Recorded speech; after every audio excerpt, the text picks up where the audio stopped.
You can be visible or you can allow yourself to be seen. In this episode, I jam with international coach and spitfire, Alexandra Covucci. Tune in and learn why you need to drop the habit of adding and start letting go. The difference between being visible and allowing yourself to be seen, and how to come out of hiding so you can take a massive stand for your mission as a leader. Alexandra Covucci helps visionaries, transformational leaders, and coaches expand beyond their limitations and lead with mastery in their business and being. She works mainly with high-achieving women who are experts at what they do, become experts at who they are, so they can expand their income, impact, and intimacy with self and others. She helps leaders change their intellectual, emotional, and actionable strategies from the inside out so they can begin seeing massive results in their lives.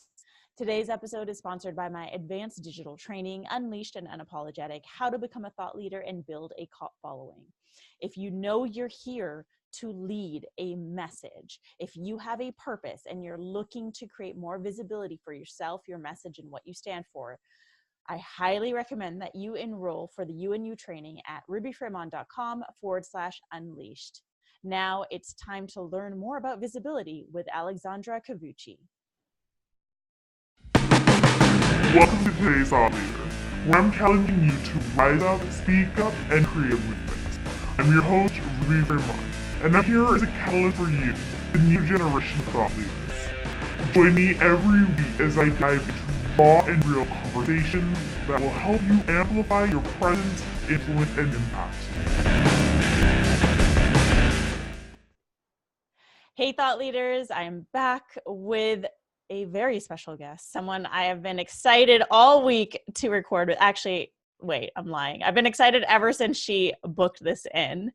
And we connected in person for the first time at my event a year ago. Yeah. And like from that point to today, I have witnessed you like, I don't even know what to call this, just like a fucking fire just coming out and penetrating the souls of anyone who reads your posts or watches your videos. Like there's just been such a massive activation and ignition within you.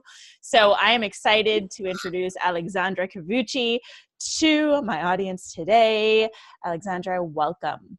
Thank you so much. I'm so pumped to be here. And I think I was equally as excited when you reached out to me to sign up for one of these. So I'm excited for this conversation. Love what you do. Have been a big fan for a long time. Oh, thank you. It was really crazy because when I met you in person, I was like, oh, look at her. She's so tiny.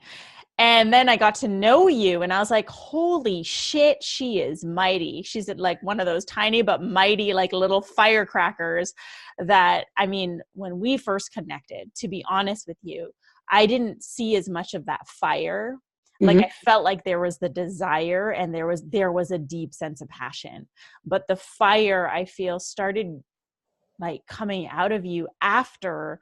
And I don't know, it's something that we don't see often in the online entrepreneurial space, especially with coaches that are actually fired up and really passionate and also like stand firmly in integrity. That's a really big thing. Yeah, I think that was one of my biggest disappointments in really diving into the coaching community. You know, I remember when I first realized, I coached for many years, but I remember when I first realized like I could get paid for it. I dove in head first, right? And through that journey years ago, one of the biggest things for me was really kind of seeing what felt out of integrity, what felt in integrity, where I was really disappointed. And so I do my best to stay, you know, within my value system of integrity. And that's, as you know, that's like a constant self-awareness and, you know, what is this process for me? So yeah, I'm glad you said that. You're incredible at that. Thank you. Yeah. And it's a really, really, really important thing for the industry, I believe. Yeah. I mean, integrity is, I think it's what sets people apart. It's also, and I know this is true for you, but integrity is my number one value. And so for me not to show up in it with integrity goes against everything that my soul wants and needs. Totally. Right. Totally. And integrity also helps create that connection to our audiences and our dream clients, because I mean, I'm pretty certain you wouldn't want to work with clients who are not in integrity, and I don't want to work with clients who aren't in integrity. So the way that we filter that out is by showing up in integrity. Totally. Yeah. So what do you like, am I crazy, or have you like amplified or radically boosted your visibility over the last year? Yeah, I think I have. It's funny that you say I'm small but mighty. I always say events are really where we get to see how tall people really are, right? Yes. Because everybody that meets me is like, whoa, I thought you were so much taller. I'm 5'2" for anyone listening or watching. And I'm like 5'9". Right. I was like, oh, you're hi. The last year for me was really transformational in my personal life, which, as you know, is connected to your business life, is connected to your coaching life, is connected to everything's kind of interconnected with each other, right? And it was really in the last year, I think probably a month after I left your event, things really started shifting in the sense of I was taking a look at some things personally, like my relationship, right? I really started questioning, is this the right path for me? I really started looking at what do I really, really want? And what am I really willing to do to move in that direction? And then, that led to, well, what's standing in the way now, both within myself and also within my life. And then I started really deepening into what containers am I living in that don't feel like mine? And the result of that, the power that you've kind of seen me step into was actually a result of what seemingly looked like destruction in my relationship, right? So I ended a 7-year relationship in the last 6 months, and an engagement. And that took many months to kind of come to that decision.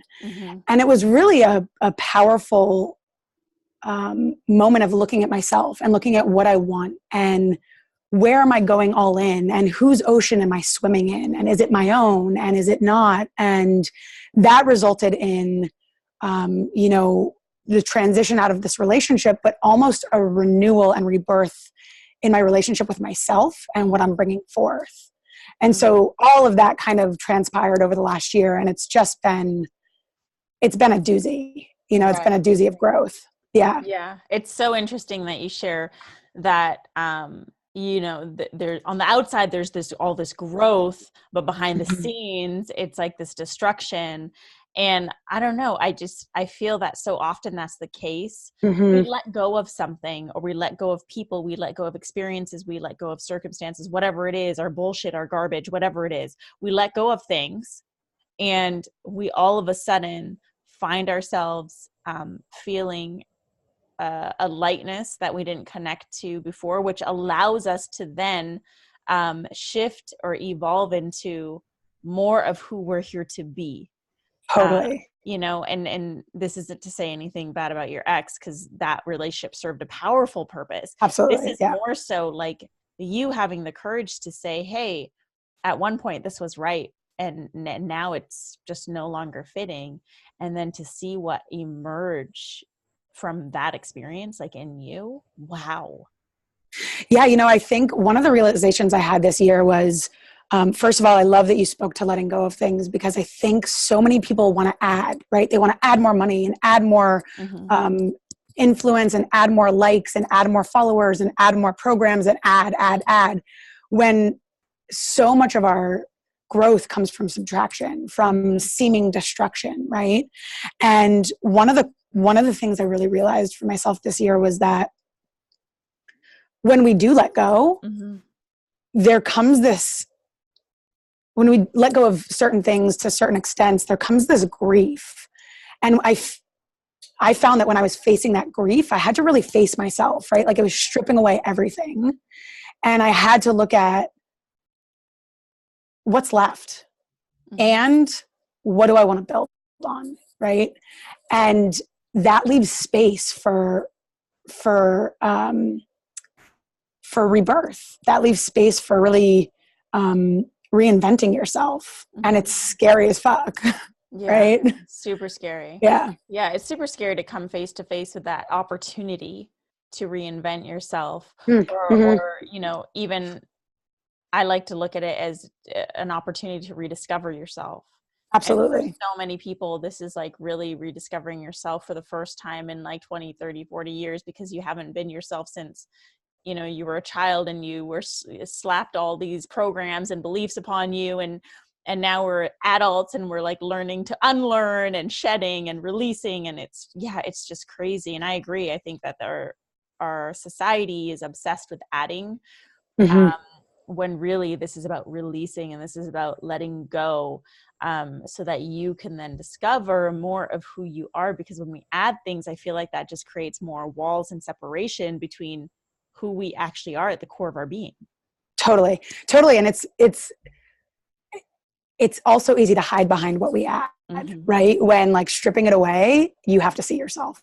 Yeah. There's no other option besides seeing yourself, because you're not focused on everything external. You're stripping things away, and then what's left is looking in the proverbial mirror, right? Or the actual mirror, right? And that's really where this like powerful, it's like it starts as a slow hum, right? It's like grief and destruction and slow hum. And then it's like this resonant part of your being that just comes out again. And it's powerful. Yeah. Well, to you, it felt like a slow hum, right? But on the outside, it doesn't look like that at all. Right. Which is crazy. And I share that intentionally for our listeners. Thank you. Yeah, thank you. Because like maybe you're going through, those of you who are listening, you're going through like a slow hum moment, and you're like, I've just been through this grief and this turmoil and this destruction. It's just this slow churning motion, but yet you are making strides.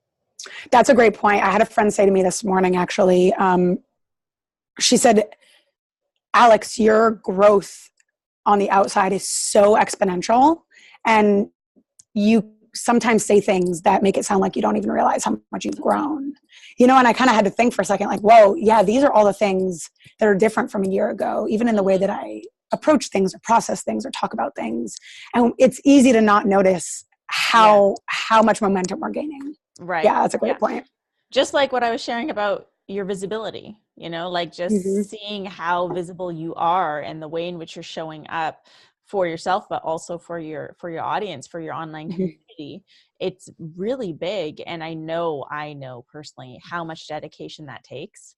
It's a lot of fucking work. Yeah. To Thank show you. up online all the fucking time. And yet, for everyone in, you know, my audience is a lot of people aspiring thought leaders. Like if you want to really be seen as an expert in your industry, as a thought leader, if you want to share your message and your mission with the world and get more people involved, then visibility has to happen. Like you have to fucking show up. And I've just been seeing you do that. And you have this, I want you to talk a bit about visibility and being seen.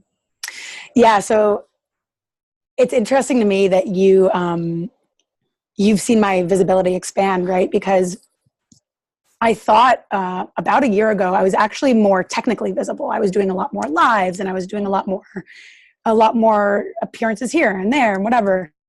And I noticed that in the last year, what I did was I stepped back a little bit on dumping visibility, and I started just really letting myself be seen. In other words, I started letting people in, right? Like, I'm in pain, and this is what I'm learning. Or I'm afraid, and this is why. Or I'm leaving a relationship, and this is called courage, right? And we're doing it in a place of love. And I started, the difference to me between being visible and being seen is really a matter of depth, right? I think a lot of people can be visible, They can put stuff up, quotes, this, that, like their name can ping Instagram multiple times.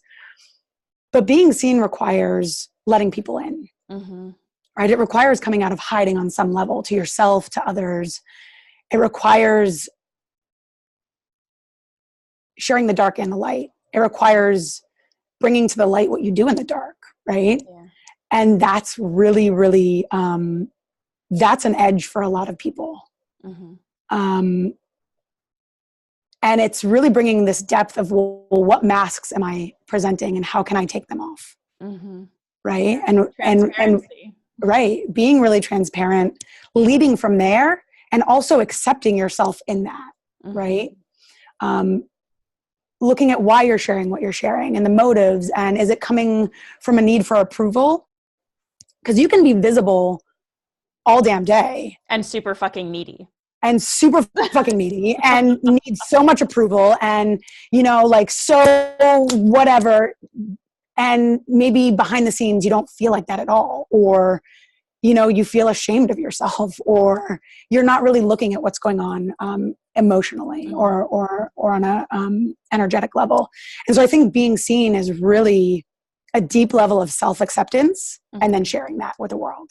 Yeah. And I love that you reframed it like that. And I also see that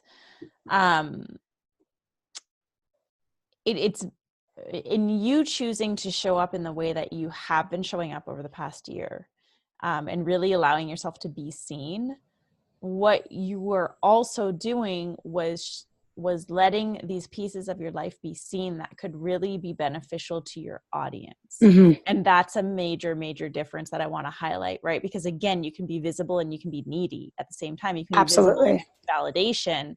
And with transparency, like I always say, like, people are probably only seeing like 15% of my life, because so much of my life happens behind, like away from the screen, right? We story everything, but at the same time, like 85% of our life is still happening that we don't have recorded anywhere. So we get to choose as leaders, we get to choose what we put out there. And we get to do that from a place of like ultimate divine responsibility of, is me sharing this going to be is going to empower my audience? Is this going to benefit them in some way, shape, or form? Or am I just doing this for self-serving purposes? Right. Because I think you can share, you know, my relationship is ending from a place of give me attention. Or I think you can share it from a place of, I want you to feel connected to me because that's going to help you. Right. Yeah. And that's a totally different energy. And that requires seeing yourself. Why am I doing what I'm doing? And how do I feel right now? And, you know, what am I hiding behind? And what needs aren't met? Well, it's because you're letting them into your process. Like, absolutely. It's so much more than just saying my relationship is ending, sad emoji face, or crying emoji face, or like sad gif. I don't know.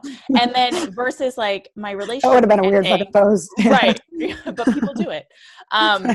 Or like my relationship is ending and here's what I'm feeling.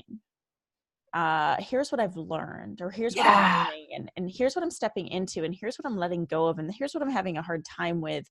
Like, that shit is insightful. That shit creates connection with the audience because it's relatable and it's insightful. It's like people will pick up nuggets of wisdom from what you are sharing, and that's what makes it empowering to your audience. Because you don't just want to emotionally vomit.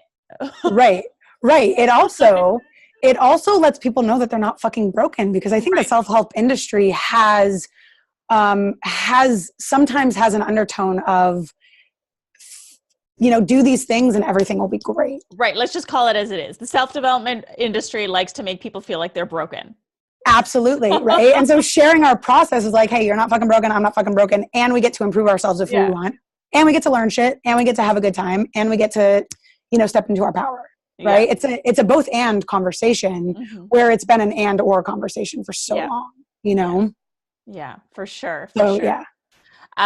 So with the idea of being seen, I'm sure that there's a lot of our listeners who are like, oh, but that still scares me. It still scares me too. I'm with you. Don't worry about it. Can we just make that clear? Like, it still scares all of us. But like, really, can you remember, like, what did it actually take for you to to make that decision to show up in this way for yourself and for your audience and for your mission? That's a great question. I like to say sometimes that before I was an expert at coaching, I was an expert at hiding, right? You know, I was in the closet sexually for a lot of years. I had disordered eating that I was really, really, really hiding. So in order to really let myself be seen, one of the things I had to look at first was, how am I an expert at hiding? And this is something that I still do. I still hide. It's still my comfort zone. And I still ask myself often, what am I hiding behind? Am I hiding behind anything this week? Is there any place that I'm putting up a mask or trying to look a little better or trying to this or trying to that? So part of the process for me to deepening my level at which I was letting myself be seen was, number one, looking at where I was hiding, right? Really looking at, what tools do I use to hide? What tools do I use to protect myself? Because hiding is really just protecting ourselves, right? Then the next phase of that is kind of looking at, what do I feel like I have to protect, right? Like we're not protecting something for no reason. Like, what do I have to protect? And then the deeper phase of that is really, what do I need to accept? You know, if I feel like I need to protect it, maybe I haven't accepted it, or I haven't looked at it, or I haven't explored it, right? And a lot of this stuff really happens in our patterns and our behaviors that are attached to our beliefs and our emotions. And so my process of letting myself be seen, it doesn't have to take a long time, right? It doesn't have to be this 5-year process of, you know, discovering the blah, blah, blah. For me, it took a long time because I kept going back into hiding, and I kept going back into hiding on a deeper level, like hiding my sexuality, hiding my relationships. I was the mistress a few times, hiding behind an eating disorder. So I had really, really massive pockets of my life that were hidden. And once I came out to myself and I got honest with myself, I think being honest is really, really important, about why I was hiding, what I was protecting, what I wasn't accepting. That kind of allowed me to then say, is it worth it for me to keep hiding? You know, a lot of pain can come from hiding. We lack connection. We lack growth. We kind of just stay in a container, and that we create. And so for me, it was a process. And it's still a process every day. And I think it's a process of really looking at yourself, knowing where you're hiding, what are you trying to protect, what are you not accepting, and what do you want to do with it now, right? And in addition to that, it was also, what's my vision and who do I want to be? And is this going to work for that, right? So that's kind of like a bird's eye view of my process of how I kind of first came out of hiding, and then how I continually do that day to day. Yeah. And thus let myself be seen and step into that leadership, that impact, and connect with my tribe on a deeper level. Which is so, so helpful to our listeners, right? Because I think the majority of leaders share this same story, is at like some point we were all hiding. Like at some point in our life, we were all hiding. We always felt like we were called to do more, to be more, but we were hiding. And so we all go through this process of like coming out of our hiding, of coming into our own, of really discovering who we are and presenting that to the world, as opposed to the millions of masks that we've been trying on over the past few years. You know, like it's like, okay, now I get to not wear a mask. Right. Wow. What is that going to look like? Right. We don't know until we fucking do it. Right. And ironically, the process of getting to that, like, powerful conscious leadership is, and like coming out of hiding, and is the process of being okay with the fact that you are being uncomfortable and letting yourself be messy, right? Like it looks messy before it feels good. A lot of the time. It doesn't have to, but a lot of the time it's like learning to walk again. It's like hatching, it's like, I don't know what the fuck I'm doing. Yeah, it's like we're Give walking it a on try. Bambi's legs, and we're Right. like, yeah, falling all over the place. I feel that, Right. and so I went through that, and I still go through that. Mm-hmm. I still feel like Bambi at times, and I still feel like I don't know what the fuck I'm doing, and I still Right. feel like, oh my God, is this too much? And oh my God, is this really me? And Totally. it's just this really deep process of getting to know who we are. And as we get to know more of who we are, we show that. The more I get to know of who I am, the more I start, like, I'll show that, be like, oh, I just discovered this piece of myself. Let me present this to the world and see how it feels. Like, it's like Absolutely. putting on a piece of clothing and being like, how does this fit? Right. You're not going to know until you fucking try it on. Absolutely. Yeah. And it's an evolution, right? Like, as we grow, our limitations are going to reappear and our stories are going to pop up again. And it's not like a getting there moment where you're like, I don't need to hide anymore. It's like I'm doing that thing again where I want to hide this thing. Mm-hmm. Should I bring some air into the room? Should I bring some light to it? Right. And that's evolution.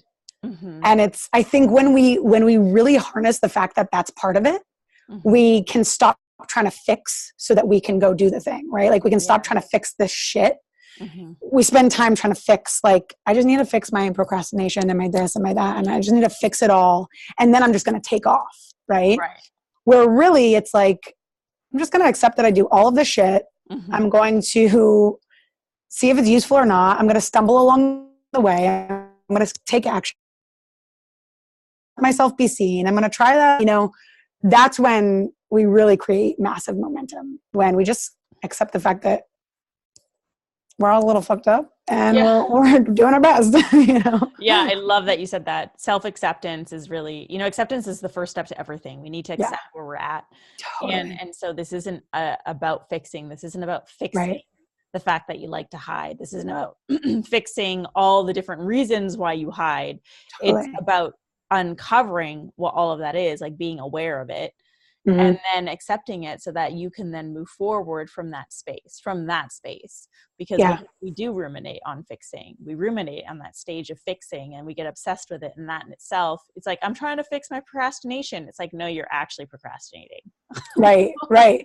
Yeah. We do this funny thing. Like, our brains do this thing where they also tell us that if we accept where we are, we're never going to move. Mm-hmm. Right? It's like our brains are like, oh, if I accept my procrastination, I'm going to procrastinate forever. Right. Whereas in reality, if you accept it, now you can look for a solution, or now you can see what would work better, or now you can see, why am I doing this and what do I need to address? Exactly. Right? But that comes first with acceptance, like you said.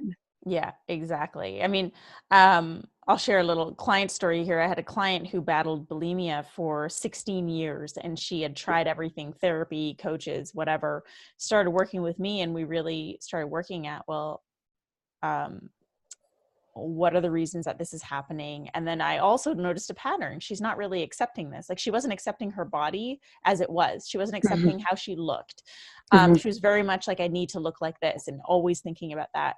When we got her to a place of really accepting who she was and how she looked, she ended her 16-year battle with bulimia.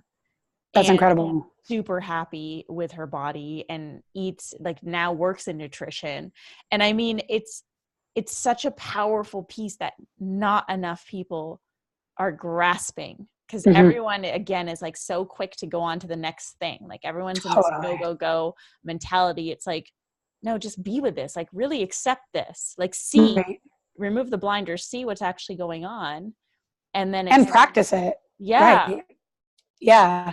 I think it's so easy to be like, okay, self-acceptance, I accept myself, blah, blah, blah, and then not actually practice it. Right. And not actually say, this applies to everything too. Are you okay with where you are financially? If it was to never again change, could you be okay with that? Right. And then notice what comes up in you. Is it a fight? Is it no, I don't want to stay here. Right. You don't have to stay there, but can you accept it, right? For now, for where you are now. And with body, with relationship, everything, it's until we practice it, right? Know it and then embody it, It's just lip service. Yep. And that is what differentiates those who are here to lead from those Yeah. who just aren't, right? Like Right. leaders really, really embody what they're speaking and preaching. And it's so much more than just like doing it. It's about being it. And so by accepting where we're at and showing up where we're at and showing up in that also like in a humble way for the work that we're here to do, in integrity, like this is what creates a real leader today, because this is what our society as a whole is craving. You know, they've had enough of fake ass bullshit. Like they want real, they want something that they can connect with. They want to see real people as leaders, which is why, you know, sure, you were probably doing like a ton more videos before, but the reason why your videos are resonating on a deeper level is because you're really speaking to your audience, like people who you weeded out the ones who just aren't meant to be in your circle. Right. And then people who resonate with your messaging, like me, it's like I can watch it and I can be like, oh yeah, this is good. Like this resonates. I can connect with this. Yeah. And I share that really for our listeners. Like it's not about the amount of times you go live or the amount of posts that you share. It's the potency of the post. Right? Yeah, absolutely. It's like, what are you delivering and how are you delivering it and how are you showing up in it? Right. And are you putting yourself in it? Or are you presenting it so that you have a sense of self? Yeah. Right. Because those are totally different. And the more you put yourself in it and kind of dip your toe in that water, it's also, as I was listening to you talk, I was realizing too, it's also leadership in the way that we're talking about leadership gives more permission, gives permission to a wider group of people, right? Because there are a lot of people who may look at inauthentic leadership and be like, oh, I can't make that much money, or I can't do that because I'm not like that, right? Because I'm not that kind of person. I'm not as driven as that. I'm not as this. I'm not as that. When we can see how human we all are, possibility widens to everybody. Definitely. Right? And that's so important, because until we believe something's possible, we're not going to try it. Right? Like I'm not going to jump off the roof thinking I can fly, because I don't think it's possible. Right? But I'll go after my vision because someone I resonated with made it possible. Yeah. Someone that I can identify with made it possible. Yeah. You know, and that's what we get to do for our family, our tribe, you know? Yeah. I love that. I love that. We are nearing the end of this episode. Can you believe it? Time just I know. Flies. We just got on 5 minutes ago. We're in a time warp. Yeah. Wow. Do you have any final thoughts that you want to leave our audience with? Yeah, I think one final thought that's really, really important is that we can only really impact the lives of others on the level at which we're willing to see ourselves and let ourselves be seen. We can really reach others at a depth when we are willing to wade in those waters. And it's worth it. Love that. So for our audience who wants more of you, why don't you tell them how they can stalk you online, and I'll be sure to drop those links in the show notes. Awesome. Yeah. Find me over at Instagram at Alexandra Covucci. We will put it in the notes, spell it. It's hard spelling. And Facebook, come friend me, follow my business page, but come friend me as well. And we'll jam. And if you want to reach out privately with a question or whatever, I'm always happy to hear from you. Awesome. Thank you so much for just joining me on this episode and for jamming with me. I love this. I cannot wait for this episode to air. I think it's going to me too. Help so many people. So thank you so much. Thank you, Ruby, for having me. Yeah. And to our listeners, thank you so much for joining us on today's episode, today's Thought Leader, where I'm challenging you to rise up, speak up, and create a movement. If you dig this episode, please share it with a friend, hit like, hit subscribe, and make sure you drop a rating and review on iTunes. And if you have any questions for myself or for Alexandra, please reach out to us on social media. We're friendly. We don't bite. Our links will be in the show notes. Just reach out, say hi, say what's up, and let us know what you thought about this episode. And I will see you back here on Thursday for a brand new episode of Today's Thought Leader.